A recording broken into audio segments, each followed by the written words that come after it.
Ladies and gentlemen, welcome back to Amateur Repair Time. We're not going to fix anything this week. It's coming up on Thanksgiving and Christmas, and so I thought it'd be a good time to do this story that I wanted to do. I love filming videos like this, but I don't know which channel to put them on. Since this is kind of my personal channel, I guess I'll put it on here. If you don't like it, oh well. And if you do like it, glad somebody enjoyed it. We're going to look at this book today, and more importantly, what I found in the book. So I have a friend, Dennis, who brings me a bunch of stuff all the time that he finds. He's always out and around picking up stuff that other people have thrown away or have donated or discarded or whatever. And he knows that I'm into old things, so if he finds clocks, or there's one going off right now that Dennis probably got me. If he finds clocks or radios or whatever, he'll bring them by my shop. So he's brought me all kinds of cool stuff. So last week, he brought me a bunch of stuff, and there was a box of old books in there. So one of the books, and he got this out of the trash or somewhere. And, you know, I say that's a good thing. I'm glad somebody's out there looking at stuff people are throwing away and getting cool stuff. So it says Napoleon's Marshals. Napoleon's Marshals. I have no clue what this is about. I guess it's the real Napoleon. So we're going to look at what the book's about, because it might have some significance to the letters that I found in here. So Dennis has mentioned to me many times that whenever you find old books, you kind of have to look through them because there's money hidden in them a lot of times. People back in the day would, if they had some money they wanted to stash, they would hide them in a book. I saw one book where someone had given someone a financial book, is a Dave Ramsey book, a financial book, and then had hidden money like every 20 pages or something like that. And so the intent, it looked like, was as they read the book, when they read another 10 pages, they'd find a $20 bill, and they'd read another 10 pages, they'd find a $20 bill. I didn't find it myself, but I saw online where somebody got one like that. And then the person never read the book and donated it. So they just donated all that money. But anyway, I think this was probably in a box that someone had put out to the curb to throw away, and Dennis saw it and looked through it. And it's kind of cool that he did. So anyway, I started looking through it, and this says York High School Library. So York is a town near us here. We're in Rock Hill, South Carolina. That's where our shop is at. So York is fairly close. We're in York County. York is the county seat of York County. So it's just down the road a little bit. So I don't know where the high school is. And obviously this is an old book. So I don't know how long ago they got rid of it. It's old enough, though, that it has the old cards in it. And this card, no one ever checked it out. Or at least they didn't use the card. Maybe they had a different way of doing it by the time they did this. But as I remembered, you used to have to write down your name. Or I can't remember how they did it. Maybe you wrote down your name and they put the date it was due, and then didn't they stamp it or something? I don't remember. It's been a long time, folks. But they probably redid these cards from time to time as well. And maybe they redid these and then nobody checked it out after that. It says 5585, 94405. So I guess that's the Dewey Decimal. Don't ask me how that worked. I can't remember. So anyway, I was flipping through a bunch of these books that he brought me, and most of them weren't anything that I could use. And then I got to make sure I don't dox anybody. I found a whole stack of letters. And they're the best kind of letters. They're love letters. That's right, folks. I've got a whole stack of love letters here. We have 1, 2, 3, 4, 5, 6 love letters. So we're going to read all 6 of them, and we're going to read them in order, and then we're going to see if we can figure out any information about these individuals. We did a video a while back on Donnie's channel, my brother Donnie's channel. If you haven't seen that, we work on mobile homes and old buildings and things like that. And we were working on this old building, and up in the attic of the building, up in the up above in the rafters, we found a wallet. And it had been up there 50 years, and it had some guy's driver's license in it. And we showed it all on the video, what we found and everything. And the guy had passed away many years ago. And we know his family, because it's a small town, so everybody knows everybody. We know his family. And we actually interviewed one of his family members on the video and gave them the wallet back. There wasn't any money in it or anything. We just gave them all of the guy's stuff. And they told us a little story about who the guy was, and that they would get it to his kids, and they'd be happy to have it and all this and blah, blah, blah. It was a great video. And YouTube took the damn video down because we doxed the guy who's dead. He's no longer with us. It doesn't matter if you say his name and even his social security number. It's all public information. And his old address and everything. He didn't live there anymore. And we were talking about the guy as respectfully as possible. Had his family involved. The whole thing was about giving the guy's property back to his family just as a memento. There wasn't any value in it or anything. YouTube didn't like that. So I got to be very careful that I don't tell you the last names of these people, but I'm going to tell you their first name of both people involved. And then we're going to read through it and see if we can figure out what happened. I read part of one of them just to make sure it was what I thought it was. I don't know the whole story or what happened here or how long this was and all of that. We'll go through it together. But I thought at this time of year, it might be kind of cool. The first thing I'm going to do, though, is I'm going to figure out what this book is, because why are these letters in this particular book? Maybe there's some significance to it or something. So we'll just, make a recording of this and archive it. And if you have any thoughts of what's going on, or you can figure anything out, you can let me know. So let's see if we can figure out what the book is about. Napoleon's Marshals. Are we talking about the Napoleon, or is it fiction? So it says, York High School Library, stamped all over it. Napoleon's Marshals. By R.F. Delderfield. By the same author. History, Napoleon in Love, The Golden Millstones. Novels, The Dreaming Suburb, The Avenue Goes to War, All Over the Town, There Was a Fair Maid Dwelling, On the Fiddle, and Juvenile, The Adventures of Ben Gunn. Napoleon in Love. Haven't I heard of that before? Wasn't that the famous one? That's the first one they mentioned. Copyright 1962 and 1966. First edition, all rights reserved. Published in Philadelphia by Chilton Company. It says, July 1967, B&T, $3.97. So I suppose that's where the school got it. Preface and Dramatis Personae. All right, we're not going to read the whole book. I'm just trying to get an idea of if this is historical. Lists of illustrations between pages 54 and 55 and 118 and 119.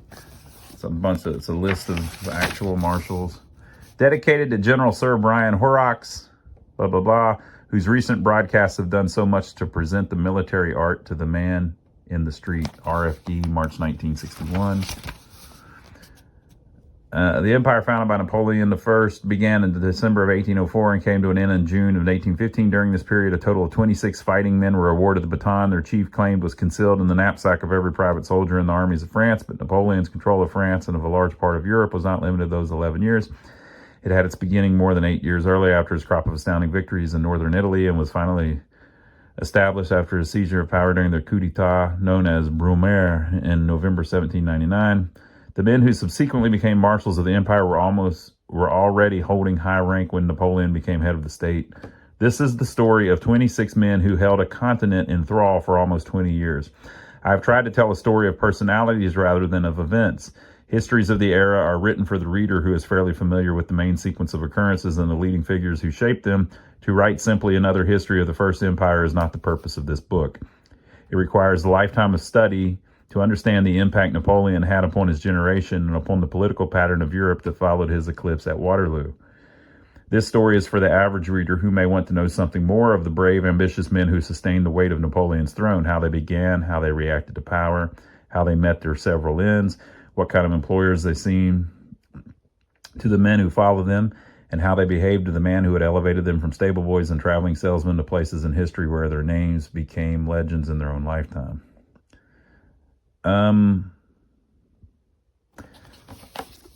Okay, so I guess it's not fiction.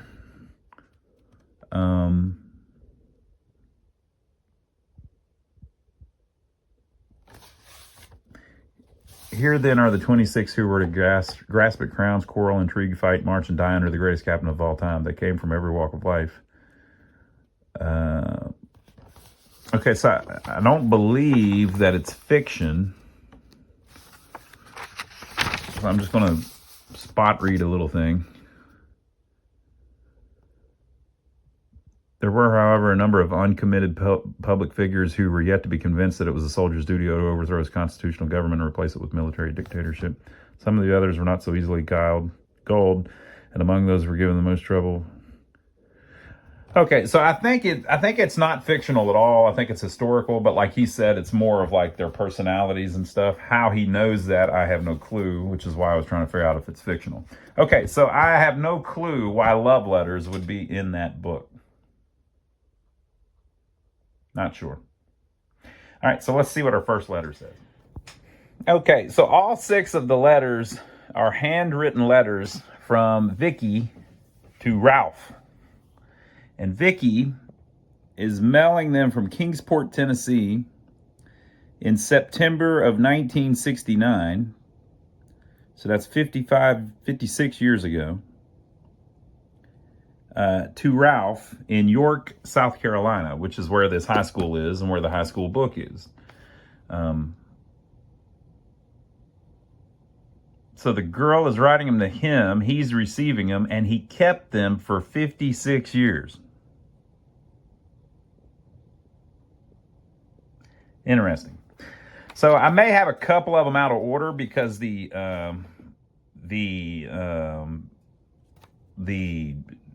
couple of the stamps, I can't read the dates. And inside of the envelopes, on the back flap that's left, she's written, "I love you," on the back of the flap. I think all 6 of them have that.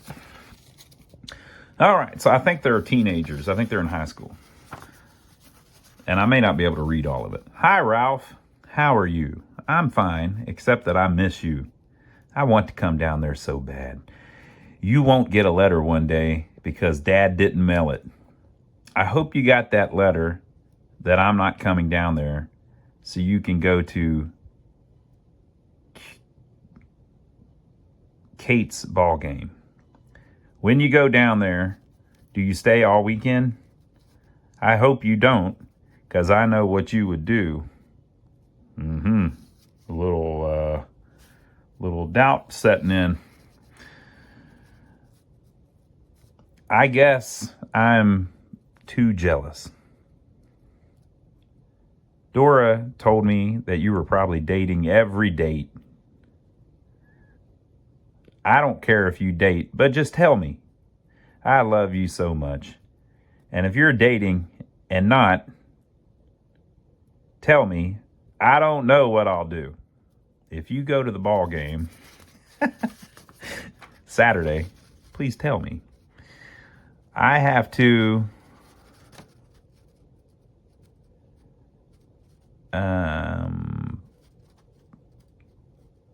read a book for reports Wednesday, and I have to have a project in by Monday, and I haven't started on neither one of them. I love and miss you. All my love, Vicky. P.S. please tell me if you dating anybody, and I hope you get this letter in time to go to the ball game Saturday. I love you. All right, so that may not have been the first one, because she's talking about another letter that was sent, or he may have lost a letter over the years. Who knows? But like, I can't tell what that date is other than September of '69. Okay, so that is letter number 1. Now, for our next letter, like I said, I'm trying to keep it where you can't see that address because they'll kick me off YouTube again. Okay, so this one is also sometime in September. She is writing the return address as just Vicky. And they have all these interesting stamps on them. Stamps were 6 cents back then. So, let's see here. I'm trying to keep them all straight so I don't get them all. I'm not gonna save the book, but I'm gonna save the letters. But every time I do something like this, people say, "Oh, the poor family, they're losing their letters and stuff." Look, the poor family threw the letters in the trash, okay? All right, here's our next one from sometime in September 1969. Hi, Ralph. How are you? Ooh, kind of flirty. How are you? I'm fine, except that I miss you. I can't wait to see you again. I can wait, just so you don't date anybody else. We're not coming down this week, and because Sandy has to take her grandmother to North Carolina. But Larry said, we're coming down next weekend, but I don't know. I told you to tell me not to date, not that you don't want me to. If you don't have the right, who does?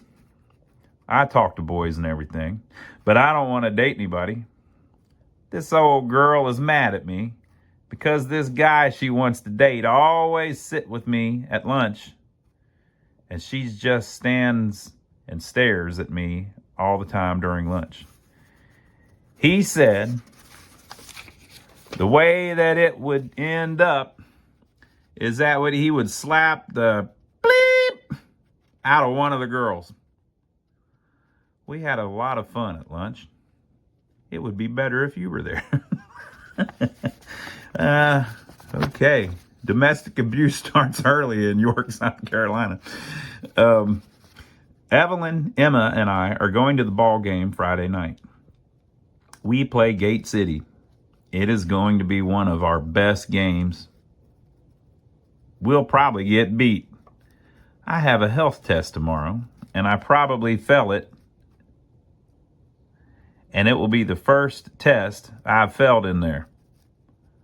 Well, why does she think she's going to fail it then? If she hasn't ever failed a test before, I think she's going to rally to the cause and pass this test too. Who knows? Maybe she'll tell us in a later letter. I hope we get to come down there one weekend. Now, they're coming from Kingsport, Tennessee to York, South Carolina. I need to figure out how far that is. Larry said we would, but I'm beginning to wonder. I'm glad you're not mad, but I'm going to be mad if you don't tell me not to date. I probably won't anyway, because you don't want me to, but I know I won't. I won't if you tell me not to. You don't have to have a boy to do anything around here. Anyway, I wouldn't have anybody but you. I usually just sit in my room and I look at your picture. I think your school pictures are good, and I hope you have your big one in the mail. I love and miss you. All my love, Vicky. I love you. I hope to see you soon. Love ya, Vicky. Okay, so what age do you think? I was in high school in the 90s, and there's a gap here of like 25 years. So I don't know how different times were back then. This is the type of stuff I used to write when I was like 15. So I don't know. I don't know if she just cussed and said the guy said he's going to slap the bleep out of one of the girls. So does that mean she's a little older? I don't know. I wasn't around in the 60s. I'm not sure. All right, so this one I can tell is from September 25th. And I believe that one that we just read was September 24th. Let me look at this to make sure I've got. Okay, we're going actually, let's not, well, okay, we'll do September 25th next. September 25th from Kingsport, Tennessee to York, South Carolina. It says, I love you on the inside of the envelope. A very nice touch.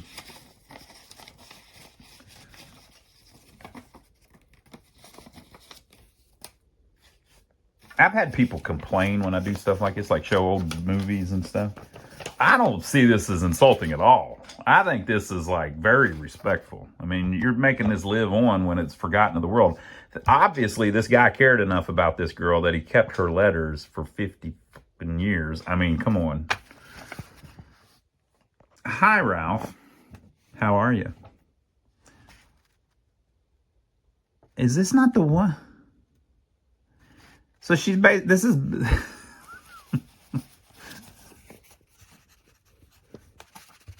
Hi, Ralph. How are you? I'm fine, except that I miss you. Hi, Ralph. How are you? I'm fine, except I miss you. Except that I miss you.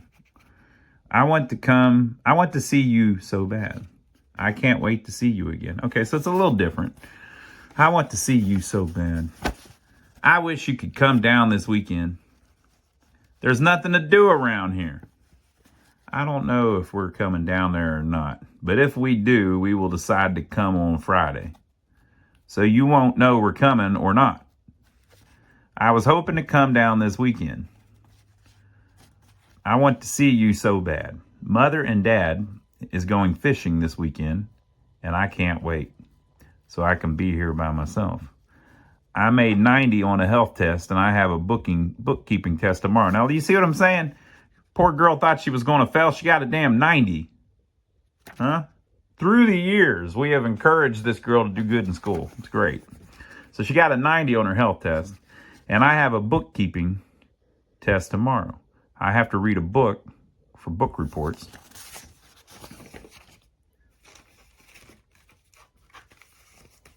I'm trying to get all my stuff straight so I don't lose anything. Well, I don't want to do it. And I have had it checked out for 2 weeks and haven't started reading it. Now, this would have been checked out in Kingsport, so a different library than this one. I love you so much, and I hope nothing come between us. I didn't get a letter today. You might not get a letter one day because Dad didn't mail it until the afternoon. But I write you every night. I love and miss you. All my love, Vicky. I love you. Now, to prove that she writes every night, I have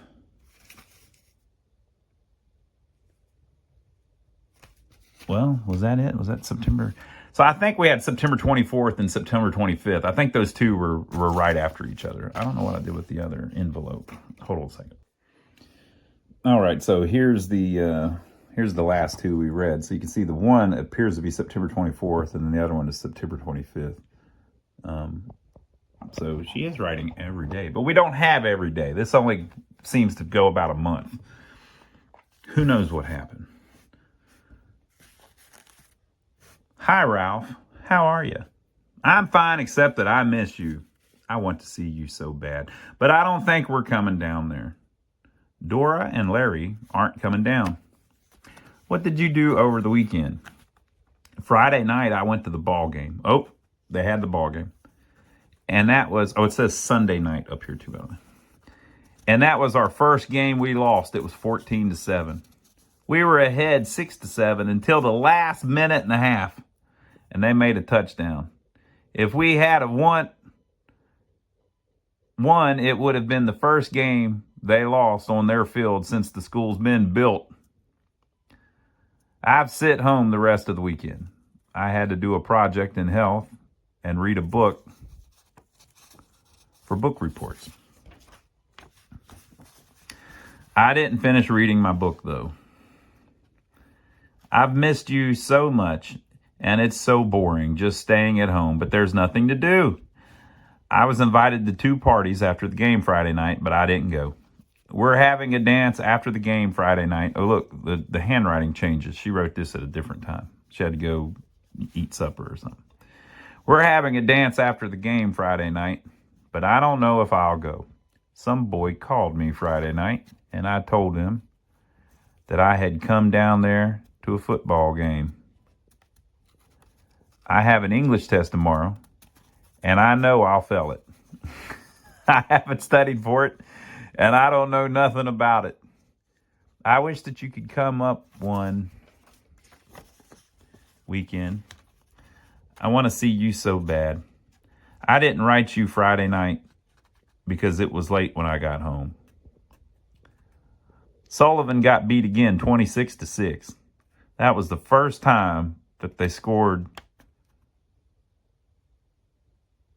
the all football season. I'm glad you don't want to date. I just hope you're not. I love you so much, but if you date, I won't get mad. I love and miss you. All my love, Vicky. I love you. All right. So, sounds like he wrote her back and said, "No, baby. You know I only have eyes for you." Okay, now this next one is September 31st, 1969. We're getting down to the dredges. Big ol' "I love you" right on the back. First thing I saw when I opened her letter. Hi, Ralph. How are you? I'm fine, except that I miss you so much. I can't wait to see you again. So this says Monday night. But I don't when I will. I don't think Dora and Larry are coming down, and I'm not planning on it anymore. I got kicked out of the library today because I was talking. Gary told her I wasn't talking, but she didn't believe him. There was a party Friday night after the ball game, but I didn't go, and from what I heard, everybody was stoned out of their minds. I'm glad I didn't go now. I wish you were down here now. I've missed you so much. I guess I'll have to wait until November to see you again. Ooh. Ooh. Uh-huh. So there is a timeline. This is September 31st. I guess I have to wait until November to see you again. I've got PE tomorrow, and I hate it. It's the teacher I don't like.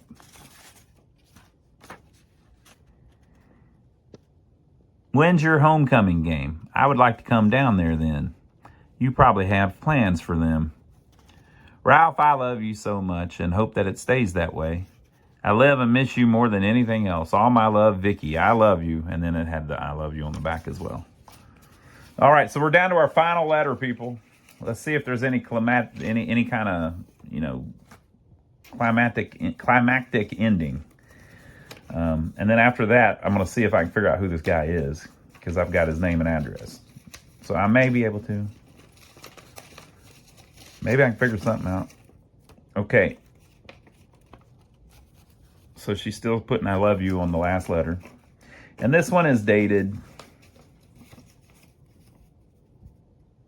October 9th. Did I read this one? Wait a minute. We might have another one.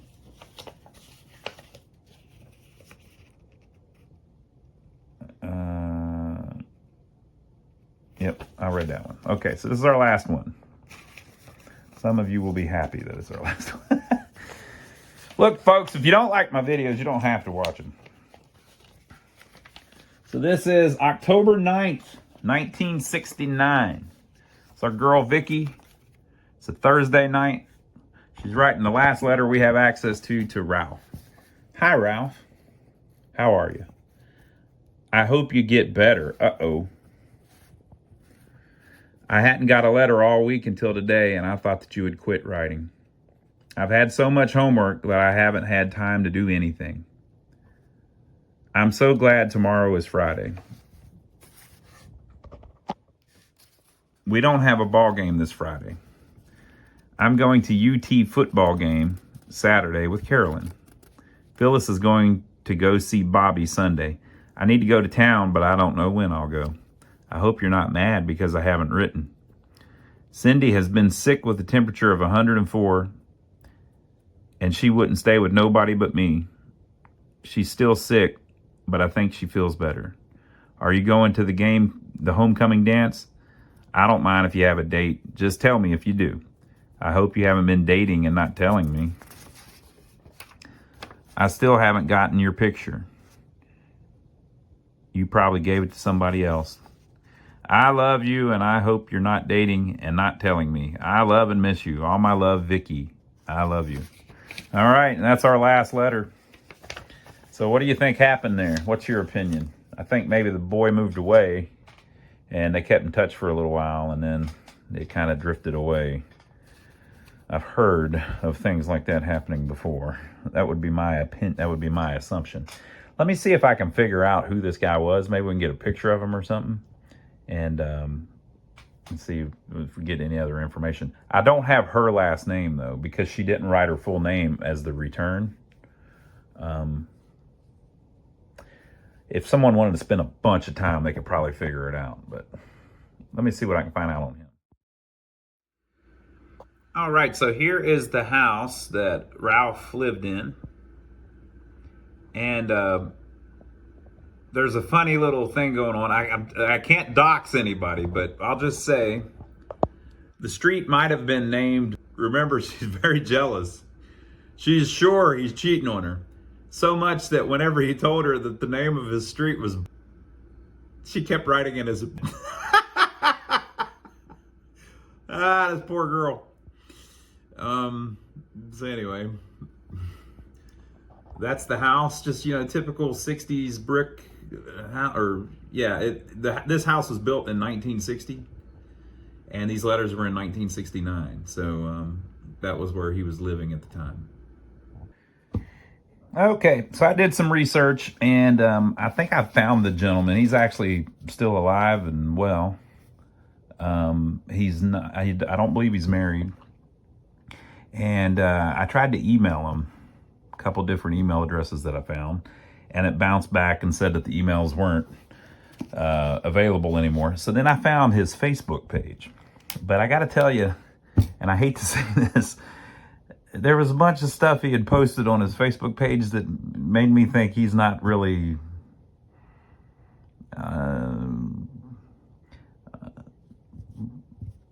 but he might not be too receptive to me reaching out. I'll just leave it at that.